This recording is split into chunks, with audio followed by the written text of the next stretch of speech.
Welcome to today's episode of People and Strategy. I'm your host, Mo Fathelbab, President of International Facilitators Organization. People and Strategy is a podcast from the SHRM Executive Network, the premier network of executives in the field of human resources. Each week, we bring you in-depth conversations with the country's top HR executives and thought leaders. For today's conversation, I'm excited to be joined by Jinah Chernivec, CHRO and Risk Officer of Goodwill Industries. Welcome, Jinah. Thank you so much, Mo. Happy to be here. Great to have you with us. Jinah, I want to start with the story of your career journey and what brought you to the field of HR. Sure. It's a little bit atypical. I started with a career aspiration to be a criminal psychologist. I really wanted to work in the federal system, maybe the FBI. That was kind of a lofty goal. And so I had an undergrad education in psychology. I went on to earn my master's degree in counseling psychology, and then I started a PhD program in clinical psychology. And about 6 months into that program, I started to have a little bit of curiosity about what the business world was like and decided to take a leave of absence from my PhD program. I enrolled in an MBA program and I loved it. And so I, after a semester, decided to withdraw from my PhD program and finished my MBA. So having an MBA and a psychology degree has been really helpful because when I got back into the world of business, I really became drawn to the talent side of operations and of leadership. And that really kickstarted my career in HR. I was about to ask how the training in psychology is helping you in your role today. Helps a lot. It really trained me and taught me how to be an effective listener, going through all the hours of counseling and therapy and learning how to be a therapist really taught me how to be an active listener, also to be really clear in my communication and to engage and develop rapport with not only people that I work alongside, but people that report to me as well on the team.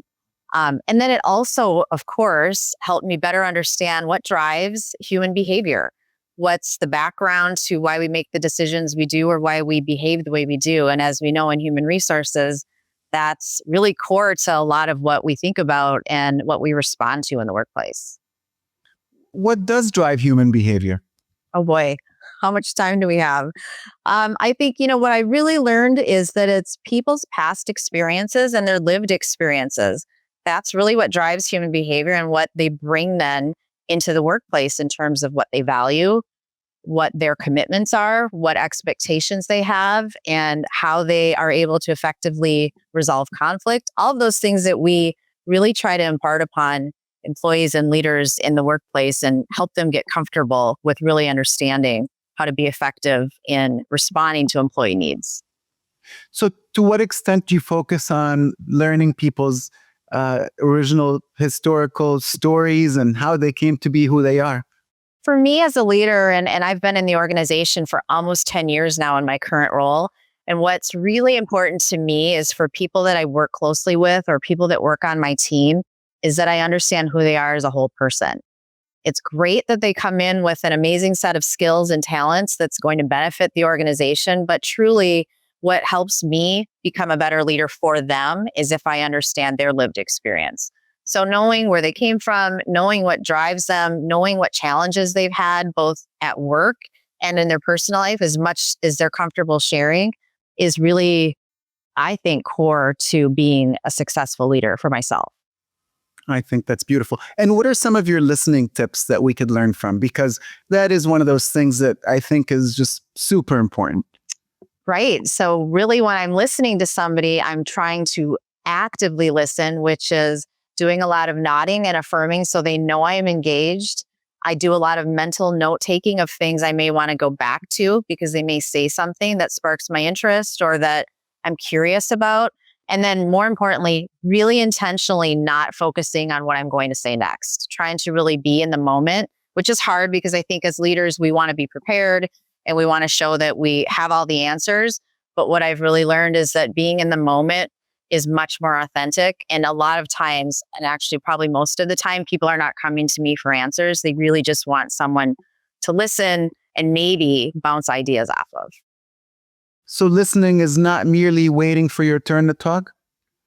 Correct. I wish I could do it better in my personal life, but I really try hard in my work life to do that well. I love that. So, Jinah, your title is also quite interesting to me. You're both CHRO and risk manager? Risk officer, yes. Risk officer. So, how is it that those two titles are combined? Tell us maybe how that came to be. Yeah, so it came to be probably within the first 5 years of my tenure at the organization. We are a retail organization, as you know, and a nonprofit social service organization. And in our retail side of the business, which is the largest part of our business, we have retail stores. And like all other retailers, we have a number of safety and security issues that we need to be in tune with and strategically be proactive about responding and planning for in the workplace. So what came to be is our president and CEO really felt strongly that human resources needed to align closely with what we're doing in workplace safety and security, and decided to put all of that under the umbrella of HR. Safety oftentimes is partnered or paired really closely with HR in terms of workers' comp and accident investigations and reduction. But what also is new is that on the security realm, we take very seriously how safe our employees can get to work, how safe they feel when they're at work, not only from an accident and injury standpoint, but just community safety and safety where they are. And then, of course, when they're leaving our stores at the end of their workday. And many of our stores are located in communities that have some challenging safety and security issues. And we really wanted all of that to be under the umbrella of the entire employee experience at this organization. So do you all invest heavily in physical security? Is that part of the safety process? We do. In many of our stores, because of where they're located, or honestly, because of some of the issues that happen in retail environments among customers and even between customers and employees, we do have professional security that are at those stores. Yeah. Wow. So, Jinah, we're going to get into all your volunteerism and all the boards that you serve on in a second, but you sound quite busy. CHRO, risk officer, a volunteer board member. With your busy calendar as an executive, how do you take time for yourself as a leader, and how do you zoom out and look at the big picture strategy for your company? I'm really fortunate that I have a talented team that works alongside me in our HR team, and they carry, I think, the bulk of the work, and I get the pleasure of leading and guiding them. But really, in my personal life, to keep that healthy alignment, is I always prioritize my health and wellness. So whether that means my mental health or my physical health, those are things that are not negotiable for me. And I am not my best self for the team that I work with or the organization in which I'm leading if those things are suffering. At any given point in time, one might ebb and one might flow, but they aren't off the priority list ever.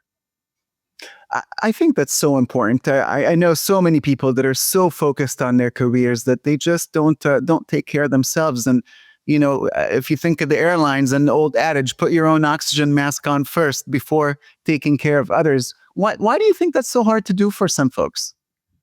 I think especially in support functions like human resources, we are all about and motivated by helping people. And there's never a shortage of needs in an organization. And so I think it really is trying to establish that clear boundary so that you can, like you said, be there for others through making sure you're stable yourself. And I just really feel strongly that we aren't showing up in the way that we need to if we're sacrificing those priorities for our own individual needs. Yeah, yeah. I think that's wonderful. So a topic that you are passionate about is civic engagement and education. How did you get interested in this? I was asked by my president and CEO to join a local civic engagement development program through our Chamber of Commerce through the city of Minneapolis. And it was a really amazing and impactful experience. It was about a 9-month cohort.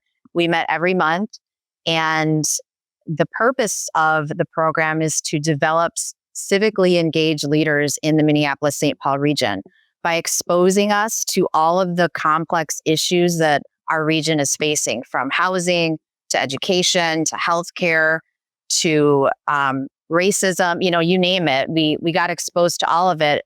We met with elected officials. We met with industry leaders. We went and did in-person tours of programs and where they're making an impact. And it was eye-opening.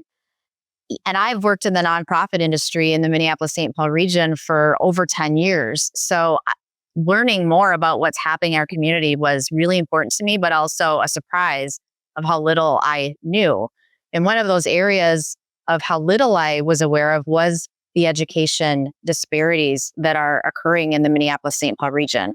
Our education day was hugely meaningful to me, not only because I'm a mom of two who have had, kids in the education system, the public education system, and I am very privileged. We live in an area of the Twin Cities where I've never had to worry about the quality of education my children were receiving.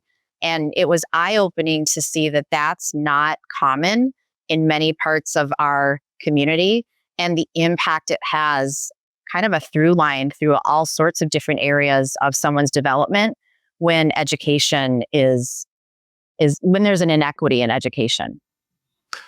Say more about that. You said it's eye-opening, and you said there's a huge inequity. Give us an example of what you've seen that really can highlight that for us. I think it's things that I wouldn't even have thought of, like transportation. So if I'm a child that's living with a family that's working multiple jobs starting really early in the morning, I can't have access to maybe a better school because I don't have access to getting there. Because if it's not public transportation that can get me there and my parents are working, I don't have that ability, like many of our other children do in communities, my own included, that we wanted them to go to a better school. And so I have the luxury of being able to drive them there every day and get them home. And so even just, being maybe kind of stuck where you are, but knowing there might be better opportunities and not being able to get to them is eye-opening. Not to mention just the racial disparities that we have and how that drives education inequity. And really, I was focused on what can I do in terms of an urban school to become involved in, because I walked away from that education experience through that cohort really wanting to make a difference. It's overwhelming because I can't fix an entire system, but I really wanted to look for a way that I could make an impact. And so about a year later, a board opportunity came across my network, and it was to be part of a founding board of a charter school that was a diverse by design charter school that was going to open in St. Paul. And we worked as a board alongside the executive director for 3 years to make that executive director's dream realized and open the school that he had wanted to open. That must be very gratifying. Hugely gratifying. And through that experience, I made a lot of great connections with educators in Minnesota and in the Minneapolis-St. Paul region. And now I am at another charter school board in Minneapolis where I've been serving for the last couple of years. Also, a school that is diverse, has many English as second language learners, families from all across the Twin Cities from various cultures, really there to get the education that they deserve and need. So how many boards do you serve on? Too many, probably, one might ask, but I'm on, as I said, the charter school board. I'm also on the board of our local Alpine Ski Development Club. So both of my girls have been downhill ski racers since they were 5, which one might not think is possible living in the Midwest, but it is. And it's been a phenomenal opportunity for them. And then I'm also in the process of joining a community foundation board for the county in which I live. So a question that comes up for me naturally here is, as you serve on so many boards, how does that apply to your work as CHRO? In what way do you benefit? In what way does your team benefit? Great question. So personally, I've benefited because for me, working in the nonprofit space, I'm here because I need to work for an organization that serves a strong mission in the community. Like I said, I've left and worked in corporate HR Also for organizations that had strong missions, but it's just a different direct tie to seeing the impact of changes that you can make in people's lives. And so for me, I really wanted to seek out volunteer opportunities so that I'm not just getting fed through work, but I'm also getting fed through my personal life. Because as we know, work can feed you in different ways, but it can't meet all of our needs, and it shouldn't in my mind. And so part of why I do volunteer is one, I want to give back. I think it's really important. I learn more from giving back and serving than I'm sure the organizations of which I'm on their boards are getting from me. To be quite honest, it's a super rewarding experience. The relationships I've made have connected me in the field of HR and beyond, people that I would normally not have had the opportunity to meet or network with. And so it's been really rewarding. But as an HR leader for Goodwill Industries and the team at large, our HR team, I'm able to bring back what I see, what I learn and get exposed to through all of these different opportunities. And that can help inform what our employees might be experiencing, what's important to them. Like I mentioned earlier, what their lived experience might be and how that impacts how they're bringing themselves to work every day. So that might be counterintuitive. I imagine a lot of people say, I don't have time to be on another board. I'm overwhelmed as it is. But you said that you get more than you give. Can you say more about that? It is a time commitment for sure. And there are times I look at my husband and I say, why do I not learn how to say no? And and I think it for me personally, you make time for what's important. And like Mm, I said earlier, I make time for my physical and mental health. And part of my mental health well-being is volunteering.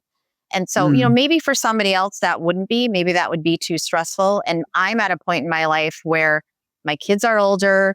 I have a lot of flexibility in being in a hybrid work environment. I have an amazing team that works alongside me. And so I'm able to take on more of these opportunities when they come my way. I maybe couldn't have done this 10 years ago. But for me right now, where I'm at in my time and stage of life, it's a great opportunity to do that. So you've referenced your amazing team a couple of times, and I would venture to guess you couldn't do all that you do if your team wasn't really a strong team that was able to step up and do their part. How did you come to find such a great team and really give them the rope? Because I also think it speaks to your ability to delegate. So how did you get to that point, or were you always like that? With the current team I have today, I'm really fortunate and in that two out of the three leaders on our team have been with me for 8, 9 years. So, and like I said, I've been here for 10 years. Have been really fortunate that they continue to want to work here, want to work for the mission. And we had a strategy meeting yesterday, and one of them said to me, it's why I continue to be here. It's our mission, it's our work environment, it's how we value employees in our organization. And those are all core to our mission, vision, and values. So it's nothing new, but we really do live them.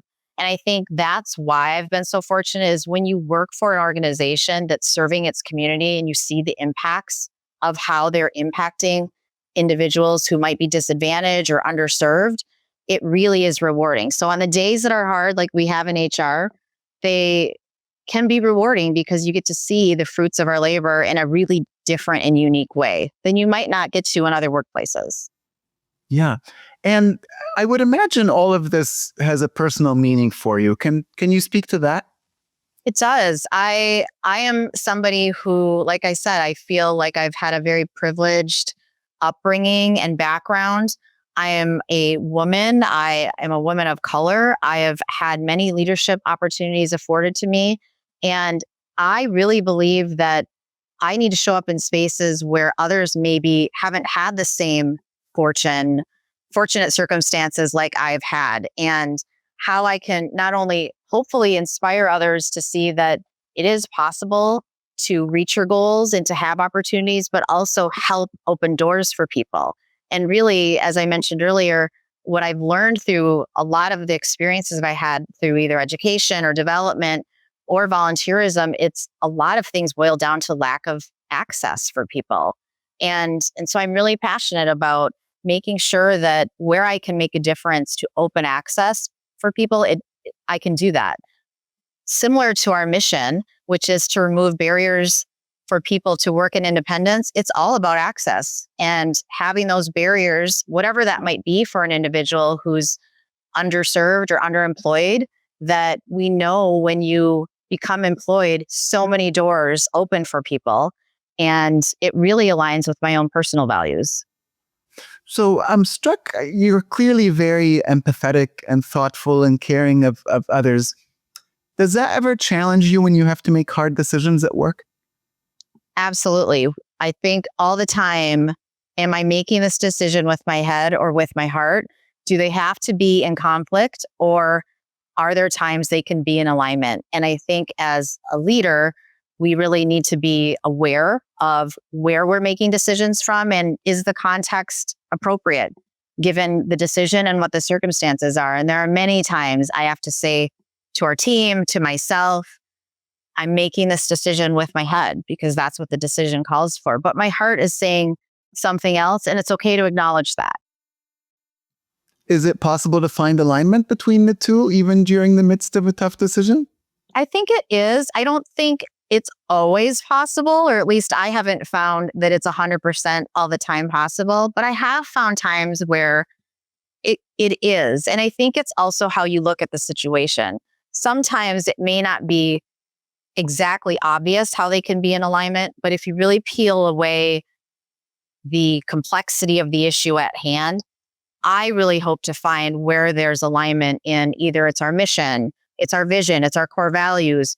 It's really, something like boiling down to respect. So in a really basic example, it can be we may have to decide to end somebody's employment, which feels like that's not a heart-driven decision. But what I really lean on is, how do we do it? How do we treat the person in the process, both before, during, and after? And while they are not going to be happy with the outcome and feel good about the organization when they leave, most likely, I really want them to at least feel they were treated with dignity and respect through the process. So that's a very basic example of how I try to align head and heart in those difficult situations. I think that's a great example. Back to your being a board member, are there any memorable stories that you can share with us about something that you've learned from being on a board that has helped you in your job? I think, there's so many stories, but I think the most memorable is when you see, for instance, the first day of school of the charter school that I mentioned, when kids are running in the door and parents finally feel like we've found our place for our child, because traditional district schools didn't serve them well. And so, charter schools are really meant to serve where there's a need that maybe a traditional school can't. And so seeing kids engaged in learning, being able to walk through the school on a day that is a school day, and seeing how instruction and teacher commitment is alive every day is a really meaningful thing for me as a board member and a volunteer. It makes me realize I don't know what I don't know, and I'm there to soak it up and to serve as a board member, to serve these teachers and students. That's really what I'm there to do, is to be a servant leader. I love the servant leadership concept and the I don't know what I don't know concept. I think too often we forget that. Yes. I don't know hardly anything about education, even after all these years of being on a board, but I'm learning every day. And that's what I think is the most exciting part of it. So you must be a lifelong learner as well. What are you reading these days, or what book maybe Oh boy. has been memorable and inspirational for you? I wish I could say I am reading, Mo, and I don't have time, but I do have a stack of books I want to read sitting right next to my bed. I am really just trying to carve time for my physical fitness right now. I have a lot of goals that I'm working on for travel this summer. And maybe when I'm actually traveling, I'll be able to set aside some time to read. Yeah. Listen, I relate. I have more books that I haven't read than I do read. I certainly read, but more than I want to get to. So something else, I know Goodwill hosts a lot of career fairs. How has this local outreach in the community helped your company expand its talent pool? We do. We actually just hosted our annual career fair last week. We had over 30 employers who were seeking to hire underserved populations. Our organization has nearly 20 career and training education programs for people who want to be a qualified job seeker. And so we grow because we have people come seeking that program development or skill development. And then in turn, we're able to help fill a labor shortage within our community through employer partners that want to hire people that are already trained, educated, and ready to go in many cases. So, it's been a really successful partnership. That's really the bulk of the model of what we do is we help people get to work and get placed in gainful jobs and careers. But in addition to that, we are a second chance employer. So not only do we host and participate in second chance job fairs, it is part of our mission to hire people that have a criminal background. We treat every single applicant that comes in with a one-to-one look at what is their background, what skills are they bringing, what job are they applying for. So there is never a universal approach to just automatically disqualify people from working for us. And that has really also helped fill our labor shortages too. I'm curious, and I love that, and I think it's admirable. I'm curious how that squares with your concerns for safety in the workplace. Yes. Well, it is a really delicate balance. So as I said, we look at every individual on a case-by-case basis. It's an individualized assessment. There are people that do have to be disqualified depending on what's on their background and also what the job is.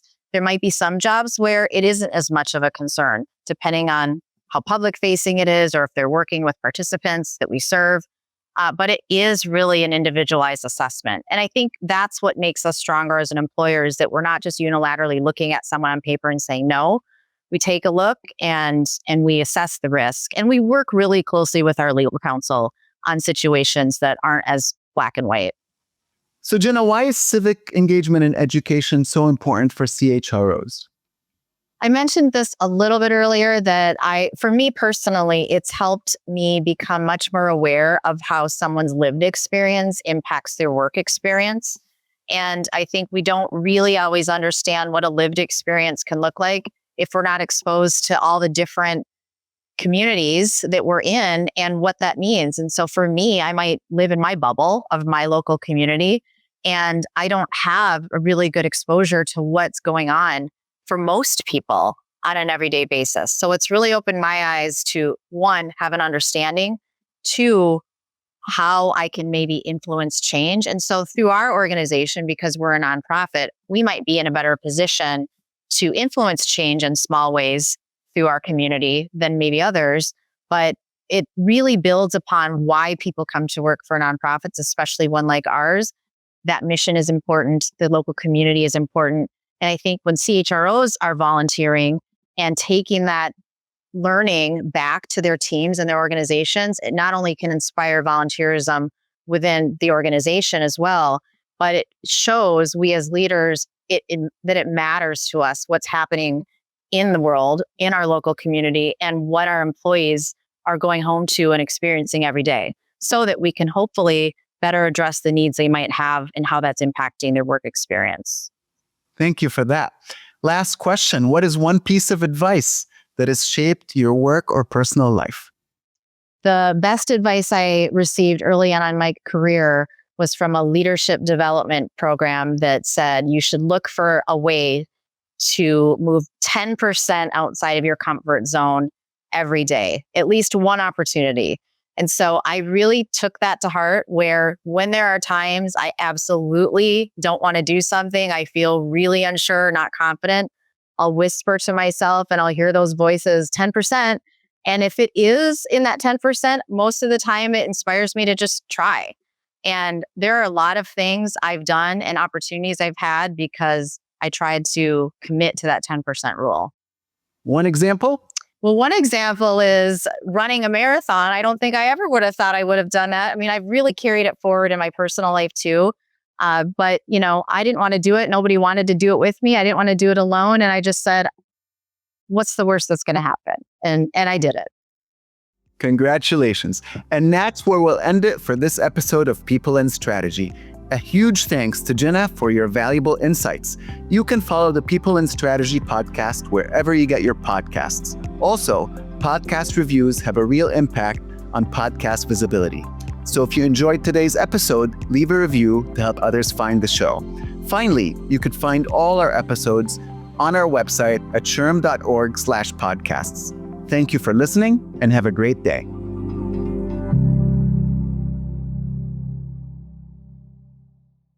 SHRM.